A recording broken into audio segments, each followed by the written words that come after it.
ఇది భీమిలి చరిత్రలో 60 ఏళ్ల హోటల్ కథ. శాంతినివాస్గా ఉన్న ఈ హోటల్ కాలక్రమంలో శ్రీ గౌరీ శంకర్ హోటల్గా పేరు తెచ్చుకుంది. 1986లో ఆ బాధ్యతలను తన భుజాలపై వేసుకుని ముందుకు నడిపించిన వ్యక్తి కూర్మారావు. భీమిలి నేలలో పుట్టి ఆ నేల రుచిని ప్రజలకు అందించిన మనిషి. అంత పేరు తెచ్చుకున్న ఈ హోటల్కు ఎందరో ప్రముఖులు కూడా వచ్చేవారు. ద్రోణంరాజు సత్యనారాయణ భీమిలికి వచ్చినప్పుడల్లా ఇక్కడ అల్పాహారం చేసి వెళ్లేవారని పెద్దలు చెబుతారు. ఇది కేవలం హోటల్ కాదు, ఇది ఒక కుటుంబ పోరాట కథ. ఇది కష్టంతో నిలబెట్టిన గౌరవం. ఇది భీమిలి జ్ఞాపకాలలో ఒక కథ. 60 ఏళ్లు పూర్తయిన సందర్భంగా బుధవారం టెన్నిస్ క్లబ్ సభ్యులు, ఫ్యాబ్ సభ్యులు మరియు భీమిలిలో మిత్రులంతా కలిసి అల్పాహార కార్యక్రమం నిర్వహించడం జరిగింది. సుమారు 35 మంది హాజరై తమకు నచ్చిన టిఫిన్స్ ఆలు బోండా, గారెలు, ఇడ్లీ, పూరి, రవ్వ దోస, ఉల్లి దోస, పెసరట్టు ఉప్మా తదితర వంటకాలు ఆర్డర్ చేసుకుని ఆస్వాదించారు. అనంతరం కాఫీ కూడా సేవించారు. ఈ హోటల్ను ఎంతో ఆత్మీయంగా నిర్వహిస్తున్న కుటుంబ సభ్యులను చిన్న సత్కారం చేసి అభినందించారు. ఈ సందర్భంగా మైలపల్లి షణ్ముఖరావు మాట్లాడుతూ, అప్పట్లో రూపాయికి 16 ఇడ్లీలు ఇచ్చేవారని, దోస 20 పైసలు ఉండేదని, ఈ హోటల్ యజమాని కూర్మారావు ఎంతో మందికి ఉచితంగా అన్నదానం చేసేవారని గుర్తు చేశారు. అందరికీ కూడా శుభోదయం. మనందరం కూడా ఈరోజు ఈ హోటల్కి రావడానికి ఒక 60 సంవత్సరాల నుంచి ఒకే కుటుంబం అలాగ మెయింటైన్ చేస్తూ ఒక 2-3 తరాల నుంచి ఇది మెయింటైన్ చేయడం. ఇందులో కొన్ని స్పెషల్స్ కూడా అప్పట్లోనే పండక్కే హోటల్కి వచ్చి టిఫిన్ చేయడం అనేది ఒక గొప్ప విషయం. ఇలాగ హోటల్కి వెళ్ళామనంటే బయటకి అబ్బా హోటల్కి వెళ్ళాడని మిగతా ఫ్రెండ్స్ కూడా చూసేవారు. ఏదైనా మనం హోటల్కి వెళ్ళకూడదని హోటల్ ఫుడ్ మనం తినాలంటే ఇంట్లో వాళ్ళు పార్సిల్ చేసి ఇంటికి తీసుకొచ్చారు. ఇక్కడ మా చిన్నప్పుడు ఇక్కడ దోశ తిన్నప్పుడు దోశ 20 పైసలు,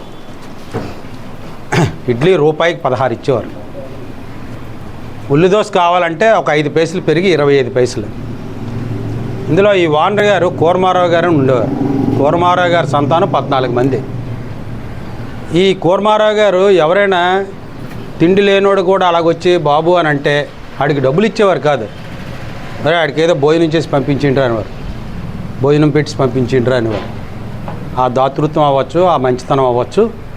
ఇవాళ ఆ కుటుంబం కూడా ఈ హోటల్ని అలాగే మెయింటైన్ చేయడం. స్వీట్ అని అంటే మైసూర్ పాక్ ఫేమస్. ఇక్కట్లో అప్పట్లో జమాబందీ లెక్కలకి ద్రోణంరాజు సత్యనారాయణ గారు కూడా ఇక్కడ భోజనం చేసిన రోజులు ఉన్నాయి. ఎందుకంటే అప్పుడు 3-6 మండలాలు కలిపి ఇక్కడ జమాబందీ లెక్కలు. తహసీల్దార్ ఆఫీస్ ఇది. అటు భోగాపురం, పోస్పట్రేగ, ఈ తాలూకా మండలాలు ఇప్పుడు ఏవైతే ఉన్నాయో ఆనందపురం, పద్మనాభం, భీమునిపట్నం, భోగాపురం, డెంకాడి ఇవన్నీ కూడా భీమునిపట్నం తహసీల్దార్వే. వీళ్ళందరికీ కూడా పడక ఎక్కడ ఉండేది, అక్కడ ఉండేది మన విలేజ్ ఆవిడ అక్కడ ఉండేది. ఎనీహౌ మరి ఈరోజు మనం అందరం కూడా ప్రత్యేకంగా రావడానికి కూడా మెంబర్స్ అందరూ అనుకున్నాం. సరదాగా ఈ హోటల్లో నాటి అనుభూతి, నాటి టేస్ట్లు ఏవని ఆ కుటుంబం అందరూ కూడా 20 మంది కలిపి క్లీనింగ్ దగ్గర నుంచి వంట పుట్టి వరకు కూడా అప్పజల్లులు, అన్నదమ్ములు, ఇంటి కోడళ్ళు అందరూ కూడా ఎంతో ఆప్యాయతగా, అనురాగంగా మనల్ని అందరం మనం ఇలాగ వస్తున్నామని తెలియబోయేసరికి ఎవరో చుట్టాలు వస్తున్నారో లేకపోతే మా తాలూకా అన్నీ క్లీన్ చేసి అన్ని పువ్వులు అంతా డెకరేట్ చేసి ఇంత విధంగా ఆహ్వానించి చక్కగా అలా ఆర్డర్ అప్పుడు ఆ తాలూకు కేకలు వినిపించే నాకు ఒక ఉల్లి దోశ, నాకు ఒక కాఫీ, అలాగని వీఆర్ వెరీ హ్యాపీ. ఇంతవరకు కూడా అలా మెయింటైన్ చేస్తున్నందుకు మేమందరం కూడా టెన్నిస్ క్లబ్ ఫ్యాబ్ మెంబర్స్ అందరం కూడా అంచేత శ్రీనికి 12 సంవత్సరాలు 13 సంవత్సరాలు అప్పుడే కౌంటర్కి ఎక్కించాడు వాళ్ళ డాడీ. అందరూ కూడా ఆశ్చర్యం చూసేవారు. భీమిలిలో 13 సంవత్సరాలు 14 సంవత్సరాలు కుర్రోడిని అక్కడ కౌంటర్లో ఎక్కిస్తే ఆ లెక్కలు అవి 5వ తరగతి 6వ తరగతి చదువుకున్నాడు. అక్కడి నుంచి తండ్రికి సపోర్ట్గా ఇంకెవరు ఉండేవారు కాదు, మిగతా వాళ్ళందరూ చిన్నవాళ్ళు. ఏదైనప్పటికీ కూడా ఇలా మెయింటైన్ చేయడం, మా అందరికీ సెంటర్ అవడం. ఇక్కడ షావుకారులు అందరూ కూడా దోశలు ఆర్డర్ ఇచ్చి దాని మీద మూత పెట్టుకున్న ఉల్లి దోశ అయితే ఉల్లి దోశ, ఏదైనా కట్టమూరి సత్యనారాయణ గారు, తమ్మూజీ గారు వీళ్ళందరూ కూడా, పైటి శెట్టి గారు పెద్ద అబ్బాయి రామారావు గారు కూడా ఇక్కడికి వచ్చేవారు. ఇక్కడ ఏదో దోశ ఏదో తినేవారు. శంకర్ బడ్డీ దగ్గరికి వెళ్ళి స్మోక్ చేసేవారు. మళ్ళీ ఆ పిల్లలకి ఆ స్మోక్ జోన్ రాలేదు. కానీ మరి సత్యపండ ఉన్నారా? సో వారికి రండి దాసని రాసండి ప్లీజ్ రండి. రాసింగ్ రాసింగ్ దగ్గర అక్కడ దాసింగ్ పొడవకుండా వెనక ఉండండి. భీమునిపట్నం పుర ప్రజల తరఫున, టెన్నిస్ క్లబ్ తరఫున రండి అందరూ కూడా. Okay 1 minute. అందులో దేవా అందులో 2 కండువాలు తీయండి వాళ్ళ బ్రదర్స్కి.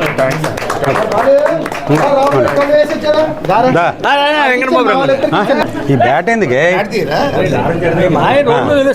Right, okay okay. హోటల్ యజమాని అవరు శ్రీనివాసరావు మాట్లాడుతూ హోటల్ ప్రారంభం నుండి తమ కుటుంబమే ఈ హోటల్ నిర్వహిస్తుందని, భీమిలి ప్రజలు ఆదరాభిమానాలు మర్చిపోలేనిది అని అన్నారు. 1960లో నాన్నగారు షాప్ ఓపెన్ చేశారు. ఇంతవరకు కూడా వాళ్ళ కుటుంబం షాపు నడిపిస్తున్నారు. మా కుటుంబ సభ్యులు 14 మంది, ఆడవాళ్ళు 5, మగవాళ్ళు 8. మా ఆవిడ, మా మరదాళ్ళు అందరూ ఇక్కడే, ఇందులోనే జీవనం అవుతుంది. నాకు ఇప్పుడు 58 సంవత్సరాలు సార్. నాది 67 సార్. నేను 13 సంవత్సరాలప్పుడు నేను కౌంటర్ నాన్నగారు కూర్చోబెట్టారు. అప్పటి నుంచి నేను షాపు ఇలా మెయింటైన్ చేసుకొస్తాను అన్నమాట. నాన్నగారు ఉందని చెప్పి మార్పు వెళ్ళి అలాగే వెళ్తాం సార్. అలాగా నాన్న పేరు నిలబెట్టాల లెక్కలో ఈ రోజు వరకు ఆ నాన్నగారి పేరు అలాగా అప్పుడు కూరమారావు గారి పేరు అలాగే చేసుకొస్తాను అన్నమాట. అందరు కుటుంబం అంతా కలిసి ఉన్నాము, ఎవరి మట్టు ఇడిపోలేదు. ఆడవాళ్ళ మగవాళ్ళు అందరూ కలిసి ఉన్నాం. 5 ఆడపిల్లలకి 2 ఆడపిల్లలకి మ్యారేజ్ అయ్యే 3 మా ఆడపిల్లలు మాతో ఉన్నారు. వాళ్ళ మరదళ్ళు, మా ఆవిడి, మా పిల్లలు అందరూ కూడా ఇందులోనే జీవిస్తున్నాం. అభిమానంగా ఆదరించేవారు. కూరమారావు గారు అంటే మంచి పేరు. అందరూ కూడా ఎవరికి ఆకలి అన్నోడికి అందరూ కూడా అన్నం పెట్టేవారు, ఎవరికి కూడా ఇచ్చేసేవారు కాదు. భీమారావు మాట్లాడుతూ తనకు చిన్నప్పుడు నుండి ఈ హోటల్ తెలుసు అని, అధికారులంతా ఇక్కడే భోజనం చేసేవారని గుర్తు చేశారు. ఇది నా చిన్నప్పటి నుంచి కూడా ఈ హోటల్ గురించి నాకు తెలుసును. ఎందుకంటే ఇక్కడ అప్పుడు రెవెన్యూ తహసీల్దార్ కార్యాలయం ఉన్నప్పుడు మా ఫాదర్ ఇక్కడ రెవెన్యూ ఆర్ఐగా ఉండడం వల్ల మొత్తం వచ్చినట్టు మున్సిపల్ కరణాలు అందరూ కూడా ఇక్కడే టిఫిన్లు చేసేవారు. ఈ జమాబందీ వచ్చినప్పుడు కూడా చాలామంది ఇక్కడ టిఫిన్లు చేసి భోజనాలు అవి చేసి ఈ హోటల్ చాలా ఇదిగా డెవలప్ అయింది. తర్వాత ఇక్కడ ఓనర్ అయినటువంటి కూరమారావు గారు ఎంతో ఉదారంగా అందరికీ కూడా చాలా పేదవాళ్ళకి కూడా ఫ్రీగానే ఒకప్పుడు వచ్చిన వాళ్ళకి పెట్టేవారు. అంతేకాకుండా ఇవాళ తర్వాత వాళ్ళ తాలూకా కుమారులైన వాళ్ళందరూ కూడా అన్నదమ్ములందరూ కూడా కలిసిమెలిసి హోటల్ని రన్ చేస్తున్నారు. ఇప్పటికీ కూడా వాళ్ళు ఏ విధంగా భేదాభిప్రాయాలు లేకుండా వాళ్ళ అన్ని తాలూకా మాట మీద జవదాటకుండా అందరూ కూడా కలిసి మొత్తం ఫ్యామిలీ అందరూ కూడా కలిసి అప్పటి నుంచి కూడా వాళ్ళ తండ్రి తదనంతరం వాళ్ళు చేస్తున్నారు. ఈ హోటల్ని డెవలప్ చేసుకొని ఇవాళ అలాగా మొత్తం కుటుంబం అంతా దీని మీద శ్రమించి వాళ్ళ తాలూకా ఫ్యామిలీ తాలూకా జీవనాధారంగా గడుపుకొని ఈ విధంగా చేసుకుంటున్నారు. ఇది చాలా పురాతనమైనది. నాకు తెలిసే ఇది దగ్గర నాకు 73 ఏళ్ళు నాకు ఇప్పుడు వయసు. అప్పటి నుంచి ఈ హోటల్ నాకు చిన్నప్పటి నుంచి మా నాన్నగారితో కలిసి వచ్చేవాడిని. అప్పటి నుంచి కూడా ఈ హోటల్ బాగా ఇది చేస్తూ ఇవాళ కూడా ఇది రన్ చేస్తున్నారు. చాలా సంతోషంగా ఉంది. మంచి హోటల్ ఇది. Okay, thank you. ఈ కార్యక్రమంలో టెన్నిస్ క్లబ్ సభ్యులు సుందర్ సింగ్, వెంకటేష్, ఫ్యాబ్ సభ్యులు పాల్గొన్నారు.